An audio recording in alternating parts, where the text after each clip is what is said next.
मानना ऐसा है कि इंसान किस ख़ानदान में पैदा होता है ये ज़रूरी नहीं है, इंसान खुद क्या करता है वो बहुत ज़रूरी है। फिर फिल्म क्राफ्ट क्या होती है, डबिंग कैसे होती है, एडिटिंग कैसे होती है। तो मैं एक ऐसा अनोखा स्टूडेंट होऊंगा जो बिना फिल्म इंस्टीट्यूट में एनरोल करे। वहाँ पे मेरे को रोल मिला बजरंगी भाईजान में। खुजली हो रही है गर्मी में लेकिन फिर भी उगा रहे हैं। और 6 मीटर की पगड़ी कैसे बांधते हैं ना, वो बांधी सीखी मैंने। और अभी अकल नहीं रे, और किताबा नहीं देना कुछ, और बढ़िया नाल गल करन दी अकल होनी चाहिए है गुरुआन। तो अगर आपको फौज में आना है आप तब आइए जब आपके पास वो ज़बरदस्त तरीके की आग हो। तो साहब मैं बाबर और आप देख रहे हैं सुपर न्यूज़ 24। आज जो हमारे साथ जो शख्स मौजूद है वो परिचय के मोहताज नहीं है, इसलिए कह रहा हूँ क्योंकि 5 साल लगभग इंडियन आर्मी में उन्होंने अपना सेवा दे चुका है। उसके बाद फिल्मी लाइन पे यानी बॉलीवुड की तरफ कदम आगे बढ़ा चुके थे। साहब काफ़ी सारे मुद्दे हैं, बात करेंगे। पहले तो उनके कैरियर के बारे में बात करते हैं कि क्योंकि इंडियन आर्मी में जाने का सपना होता है लोगों का, उसके बाद फिर बॉलीवुड में जाने का क्या कारण रहा। सबसे पहले आपका स्वागत है सर। बहुत शुक्रिया बाबर भाई, शुक्रिया, थैंक यू सर। पहला सवाल हमारा, आप मेजर रहे हैं इंडियन आर्मी में, फिर बॉलीवुड में कैसे जाना? भाई बाबर भाई, हुआ यूँ था कि सन 2001 में मैंने राष्ट्रीय नाट्य विद्यालय वो के नेशनल स्कूल ऑफ ड्रामा है उसका एग्ज़ाम दिया था मैंने, एंट्रेंस टेस्ट। उसमें मैं नाकामयाब रहा था 2 मरतबा, 2001 और 2002 में। और जो पंकज त्रिपाठी हैं आज की तारीख में मशहूर एक्टर, बहुत बड़े कलाकार हैं, तो पंकज मेरे पुराने दोस्त हैं, हमने साथ में दिया था 2001 में। पंकज का दाखिला हो गया था, मेरा दाखिला नहीं हुआ था। तो पंकज ने कहा कोई बात नहीं भाई, आप अगले साल ट्राई करना, हम तुम्हारे सीनियर होंगे, हम तुम्हारी खूब रैगिंग करेंगे। तो दूसरी मरतबा भी नहीं हुआ। फिर मैंने जामिया मिलिया इस्लामिया मास कम्युनिकेशन के लिए ट्राई किया, उसमें भी दाखिला नहीं हुआ मेरा। फिर मैंने ध्यान ला के सोचा, मेरे फादर फौज में थे, वो deputy chief of army staff के ओहदे से रिटायर हुए थे। तो उस टाइम पे वो सर्विंग ऑफिसर थे वो।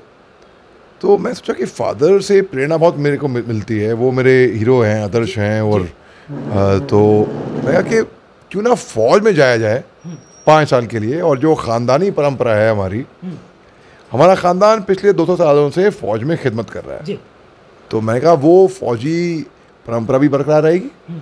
और वालिद साहब के छोटे भाई हैं नसीर साहब, मिस्टर नसीरुद्दीन शाह, तो उनसे भी मैं इंस्पायर था। आपके ख़ानदान में 2 इतनी बड़ी हस्तियाँ होंगी तो कौन इंस्पायर नहीं होएगा। तो मैं कहा ठीक है, 5 साल करने में फ़ौज में गया। उसके बाद मैं सोचा कि अगर मैं ट्रेनिंग लेता एज एन एक्टर और 3 साल लगा था NSD में और 2 साल फिल्म इंस्टीट्यूट में, जो नसीर साहब ने भी लगाए हैं, उन्होंने 5 साल की तो ट्रेनिंग ली है एक्टर बनने की, और ट्रेनिंग उनकी अभी भी चल रही है, वो कहते हैं सर। तो मैंने कहा 5 साल कोई बड़ी बात नहीं है। आप लॉ करेंगे 5 साल, आप इंजीनियरिंग करेंगे 4 साल, आप BDS करेंगे या MBBS करेंगे वहीं पे 4 साल। तो मैंने सोचा ये एक ग्राउंडिंग हो जाएगी, ये एक एजुकेशन होगा कि नींव मजबूत हो जाएगी बिल्कुल। उसके बाद आप फौज कुछ भी करिए, आप भले ही कलाकारी करिए, अभिनेता बनिए, नेता बनिए, आप कुछ भी करिए। तो बात आपने लगभग बजरंगी भाईजान, एजेंट विनोद, इस तरह की कई बड़ी फिल्मों में काम किया है। तो कैसा कार्यकाल कैसा रहा, उसमें काम करना कैसा रहा, एक्टरों के साथ कैसा रहा आपको? भाई इकबाल भाई, बहुत ही अच्छा लगा। और मेरी खुशकिस्मती ये है कि मैंने, जी आपने दुरुस्त फरमाया कि मैंने बड़े बड़े हस्तियों के साथ काम किया है, रंगमंच पे भी और फिल्म में भी। रंगमंच में जैसे कि नसीर साहब हो गए, टॉम ऑल्टर हो गए, और ऐसे कई अन्य नाम हैं, उनके साथ मेरे को सीखने को बहुत मिला रंगमंच पे। और क्योंकि मैं थिएटर से आता था और रंगमंच के बारे में मैं जानता था, तो मेरे को फिल्मों में कोई प्रॉब्लम हुई नहीं वैसे कोई ख़ास। अब अपनी इंटरेस्ट की बात थी तो मैंने शुरुआत करी थी, सईद मिर्ज़ा की फिल्म थी 1999 में, जब मैं कॉलेज में था। तो वो फिल्म इंस्टीट्यूट में एक वर्कशॉप कर रहे थे, तो वो मैंने अटेंड करी थी वर्कशॉप।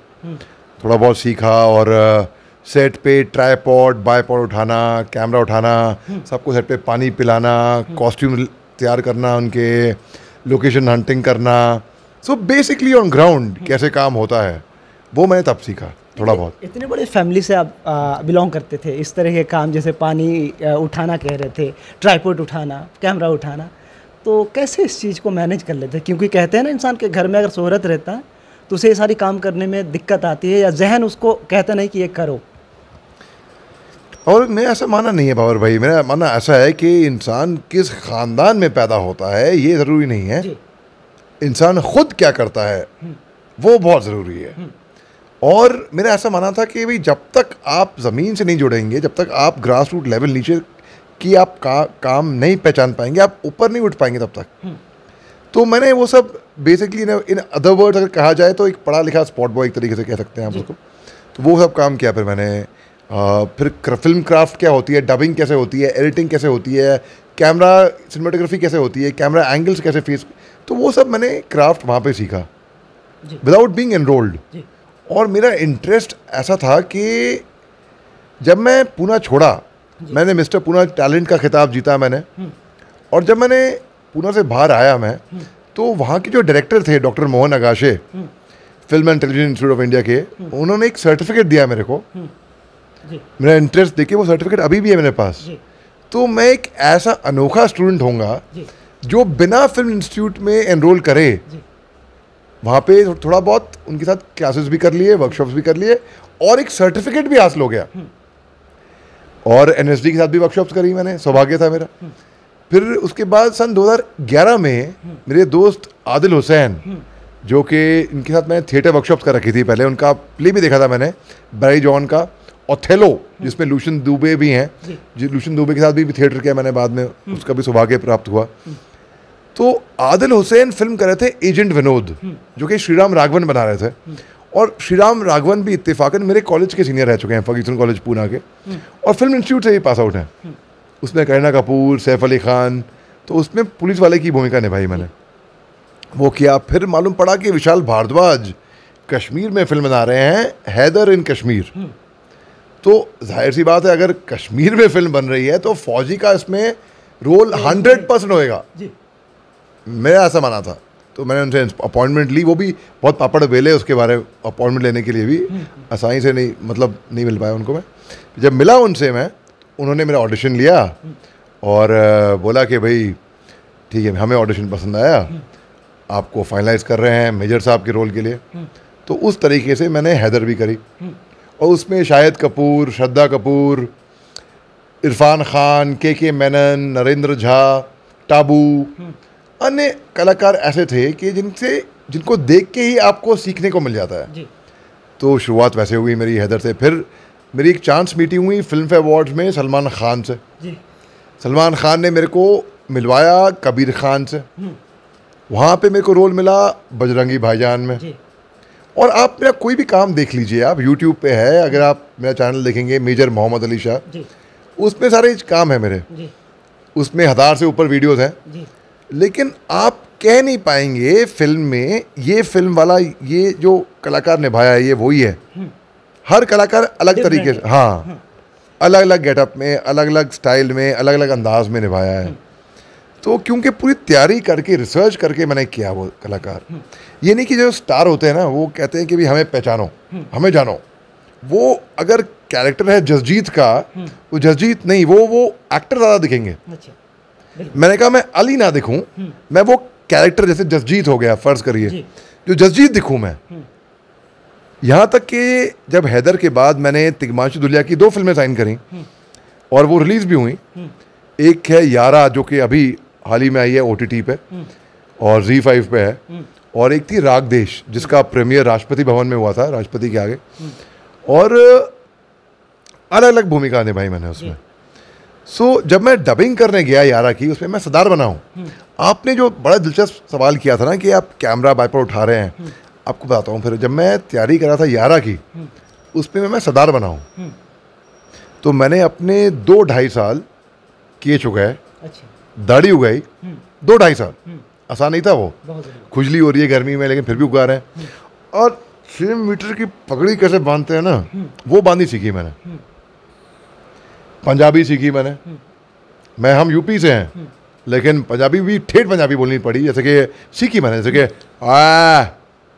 पोरा भी अकल नहीं रे, और किताबा नहीं देना कुछ, और वाडिया नाल गल करन दी अकल होनी चाहिए है, और गुरुआ ने। तो उस तरीके से, मतलब उस लहजे में पंजाबी बोलनी सीखी मैंने। फिर मैं चला गया अमृतसर, गोल्डन टेम्पल। वहाँ पे गोल्डन टेम्पल में उनको मालूम था मेरा नाम मोहम्मद अली शाह है और मेरे को सिखिज़्म के बारे में सीखना है। तो वहाँ पे ज़मीन पे फर्श पे मेरी चादर थी, हम बिछा के रोज़ रात को वहाँ पे सोया करता था मैं। वहाँ झाड़ू पोछा, बर्तन साफ़ करना और सेवा करना गुरुद्वारे में, और सुबह उठ के सबके लिए चाय बनाना, देग में 4 बजे की चाय मैं बनाया करता था उस टाइम में। अपने पीठ पे आटे, बोरी, दाल चावल, चीनी की बोरियां लाके कुक हाउस में रखना, लकड़ियां काट के जलाना कुक हाउस में, प्याज सब्जी काटना, वो सब मैंने वहाँ पे किया, सेवा करी। और फिर मैंने वो जसजीत की भूमिका निभाई। और जब मैं डबिंग करने गया जसजीत की 11 के लिए, तो जो साउंड इंजीनियर थे, जो डबिंग डायरेक्टर थे, तब मैं क्लीन शेवन था, बाल कट गए थे, जाहिर सी बात। तो बोलते हैं कि भाई क्यों भाई, अच्छा तुमको भेजा है जसजीत की डबिंग करने के लिए? तो वो पहचानने से इनकार कर रहे थे कि मैं ही वो शख्स था जिसने जसजीत का किरदार निभाया। जी हाँ। तो मैं नहीं सर वो मैं ही हूँ, और वो यकीन नहीं कर रहे, वो देख भी रहे हैं पर्दे पे, ये तुम हो। मैं सर वो मैं हूँ। तो अब जब फिल्म देखेंगे तो आप बोलेंगे। तो वो एक तरीके से मेरे लिए कॉम्प्लीमेंट था। उसी तरीके से जब हैदर का हम प्रीमियर देखने गए, एक स्पेशल स्क्रीनिंग ट्रायल हुआ, तो हम बैठे हुए थे यहाँ पे, तो एक जनाब में बाजू में बैठे हुए थे, और जब मैं पर्दे पे आया, आप देखिए पूरा 70 mm पे पूरा क्लोजअप शॉट है मेरा। मैं बोलता हूँ नो मिलिटेंट डेड और alive is worth my soldiers life, ठीक है? तो क्लोजअप शॉट है, और मैंने उन भाई साहब से पूछा, साहब ये जो एक्टर आए हैं पर्दे पे, ये कौन है? मैं उनके बाजू में बैठा हूँ, वो मुझे नहीं जानते हैं, क्या क्या कहते हैं वो? पहले कभी देखा तो नहीं है, कोई नए एक्टर आए हैं ये, मगर देखो साहब ये काम बड़ा अच्छा कर रहे हैं। तो उस तरीके से मेरे को खुशी हुई। सोनम जी ने जब आप लोग आए, उन्होंने एक बड़ी अच्छी चीज़ कही थी कि नसीर साहब, ओमपुरी, ऐसे कलाकार अपने बलबूते, अपने घुटने पे, अपने टैलेंट की वजह से उन्होंने अपनी पहचान बनाई। तो ऐसा ही मेरा भी मानना है कि अगर वो बात आप में है, वो दम है आप में, आप बना लोगे। आज की तारीख में बहुत चर्चा है नेपोटिज्म की फिल्म इंडस्ट्री में। आपको मैं समझाता हूँ, नेपोटिज्म दरअसल मिड 17th सेंचुरी में इटली से इसका टर्म कॉइन हुआ था, जहाँ पे इटली में जो पादरी होते हैं, जो पोप्स, बिशप्स, फादर्स होते हैं, वो शादी नहीं कर रहे थे, उन्हें ब्रह्मचारी रहने का फैसला किया था। तो जाहिर सी बात है, अगर वो शादी नहीं करे, ब्रह्मचारी रहेंगे, तो उनकी कोई संतान नहीं होगी। संतान नहीं होगी तो कोई एयर नहीं होगा कि अपनी प्रॉपर्टी, अपनी निजी संपत्ति, अपनी अच्छी चीज़ें वो किसको दें? तो वो दे देते अपने नेफ्यूज़ को। तो नेपोटो यानी कि इटली में नेफ्यू, वहाँ से नेपोटिज्म कॉइन हुआ। बाद में फिर संतानों को, ताकि वो संतान बन गए ना आपके, बाद में इसको अब मिसयूज होने लग गया कि यार देखिए, अगर आप 2 लोग आए हैं और आप रिश्ता रखते हो, तो वो आपको प्रेफर कर रहे हैं, हालांकि डिजर्विंग दूसरा आदमी है, तो वहाँ से नेपोटिज्म हो गया। अब फिल्म इंडस्ट्री में लोग बहुत बात करते हैं नेपोटिज्म की। भाई बहुत लोग बात करते हैं, बहुत लोग ऐसे हैं जिन जो बात तो करते हैं, मगर मैं तो ये कहता हूँ, पूरे हक से बोल रहा हूँ मैं ये बात, कि ये मैं तो नसीर साहब का सगा भतीजा हूँ, वो मेरे वालिद साहब के सगे भाई हैं, नेफ्यू हुआ मैं। मेरे को मैं उनसे कभी मदद मांगी नहीं, उन्होंने कभी ऐसी कोई आउट ऑफ वे जाके मदद करी, ना ही वो कर सकते हैं, क्योंकि इस इंडस्ट्री में ऐसा है कि हर कोई अपने बलबूते पे आना है, अपनी खुद की पहचान बनानी है। आप सबसे बड़े दुनिया के सुपरस्टार के बेटे भतीजे क्यों ना हो, अगर आप में वो बात नहीं है तो बात नहीं है। थोड़ा सा हटके सवाल होगा, पॉलिटिकल सवाल होगा। आपने 5 साल लगभग इंडियन आर्मी में कार्यरत रहे हैं, और 5 साल का ही कार्यकाल था वो जी। फिर अग्निवीर योजना को किस तरीके से देखते हैं आप? क्योंकि वो भी गवर्नमेंट कहती है, इंडियन गवर्नमेंट की 4 साल का योजना काफ़ी बढ़िया है, लेकिन विरोध प्रदर्शन भी काफ़ी ज़ोरों शोरों से देश भर में, क्या सोचते हैं? देखिए, मैं खुद एक शॉर्ट सर्विस ऑफिसर हूँ, और जैसे कि मैंने आपको बताया, मैं इस इरादे से आया था फौज में कि मैं 5 साल करूँगा, तजुर्बा लूँगा, अपनी ट्रेनिंग लूँगा, और मैं बाहर आके अपनी सीखलाए फ़ौज आपको ऐसा मजबूत कर देगी, ऐसी कठोर ट्रेनिंग के बाद, कि ज़िंदगी में आप हर चीज़ के लिए आप चौड़े खड़े हो सकते हैं। तो जब मैंने इसका लाभ उठाया है, आज की तारीख में मैं डिफेंस एनालिस्ट, बल्कि मैं टीवी चैनल्स पे आता हूँ और बोलता हूँ, अपनी राय रखता हूँ, और देश सुनता है। तो जब मैंने इसका लाभ उठाया है, तो और कोई क्यों ना लाभ उठाए? तो मेरा पर्सनल मानना ऐसा है। लेकिन मैं जानता हूँ कई सारे आर्मी वेटरन्स हैं जिनको चिंता है, जिनको फिक्र है, तो उनको लगता है कि ये स्कीम अच्छी नहीं है, और ये बात मेरे को समझ में नहीं आ रही थी शुरुआत में।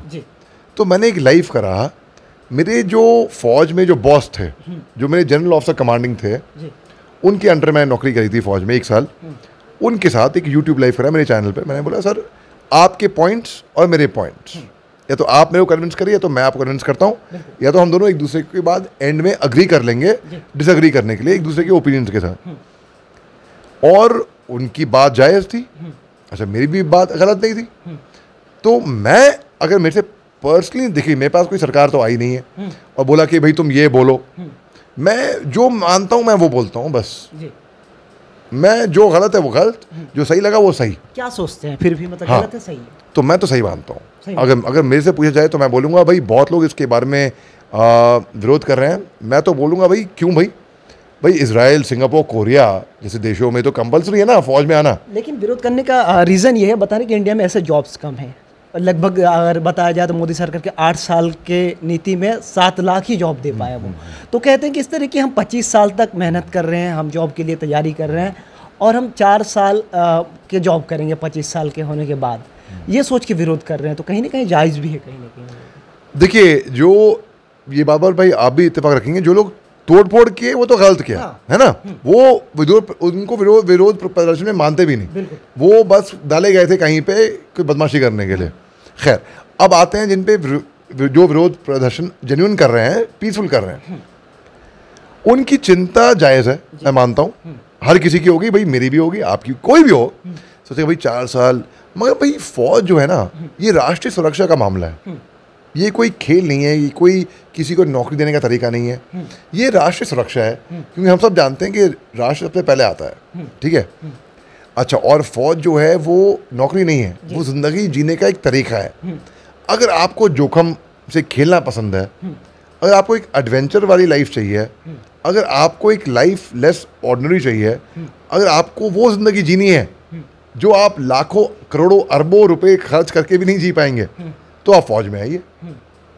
मतलब सीधा सीधा कहना है कि ये जो 8 लाख या 12 लाख देने की बात कह रहे हैं, उससे आप नए बिजनेस कर सकते हैं, लेकिन ये 4 साल देश के प्यार और भाव के हिसाब से दे दीजिए आप अपना, ये कहना चाह रहे हैं। अगर आप में वो जोश, वो जज्बा, वो जुनून, कुछ कर जाने की वो आग है अंदर, तो जैसे कि जब मैं फौज में आया था 5 साल करने के लिए ही खुली आंखों से आया था कि मैं 5 साल ही करूँगा, और 5 साल के बाद हो सकता है कि मेरे को कोई बेनिफिट ना मिले फौज का, जैसे कि अमूमन तौर पे मिलता है, पेंशन फैसिलिटीज़ मिलती हैं, भाई कोई बात नहीं, रैंक भी आप लगा नहीं पाएंगे शायद, ठीक है कोई बात नहीं। अब मगर, और मैं एक नौकरी कर रहा था एक मल्टीनेशनल कंपनी में, जेनपैक्ट उसका नाम है, वहाँ पे तकरीबन 1 साल मैंने नौकरी करी, वहाँ से रिज़ाइन किया, तब मैं आया शॉर्ट सर्विस 5 साल करने के लिए, और मेरे पास ऑप्शन भी था, अगर मैं चाहता तो 5 साल के बाद परमानेंट लेके फौज में आगे कंटिन्यू कर सकता था मैं, लेकिन मैं खुली आंखों से आया था, नहीं 5 साल तो मेरे को अपने देश को देने ही हैं, तो मैं 5 साल करने आया था, और वो 5 साल मैंने पूरे करे, क्योंकि मेरे में वो ज़बरदस्त तरीके की आग थी। तो अगर आपको फौज में आना है, आप तब आइए जब आपके पास वो ज़बरदस्त तरीके की आग हो। तो अगर आप नौकरी की तलाश में आ रहे हैं ना भाई साहब, तो मत आइए, आप गलती कर रहे हैं, बहुत बड़ी गलती कर रहे हैं। अगर नौकरी की तलाश में आ रहे हैं आप, अपने लिए भी और आप देश के लिए भी, आप, तो मैं उसको सही नहीं मानता उसी। मगर मैं बहुत लोग ऐसे जानता हूँ जो अपने ही जज्बे से आना चाहते हैं फौज में, और यही कारण है कि जो फौज अग्निवीर में कहती है कि भाई हम केवल 25% को रिटेन करेंगे, क्योंकि वो रिटेन करेंगे बेस्ट को ना, जिनमें जेन्युइन आग हो। तो उस तरीके से मैं बिल्कुल सही मानता हूँ, इसमें कोई, मैं गलत नहीं मान रहा कि भाई नहीं इसमें कोई गलत हो। बहुत शुक्रिया सर हमारे साथ बातचीत करने के लिए। शुक्रिया बाबर भाई, बहुत अच्छा लगा आपसे बात करके। तो ये थे मोहम्मद अली शाह साहब, जिन्होंने बेबाकी से सारे सवालों का जवाब दिया, और इन्होंने आपने देखा कि किस तरीके से अपनी लाइफ की जर्नी को भी उन्होंने बताया। इस तरह की तमाम खबरों के लिए और तमाम शख्स से मिलने के लिए देखते रहिए सुपर न्यूज़ 24। धन्यवाद। सुपर न्यूज़ 24 कोलकाता, हर कदम सच के साथ।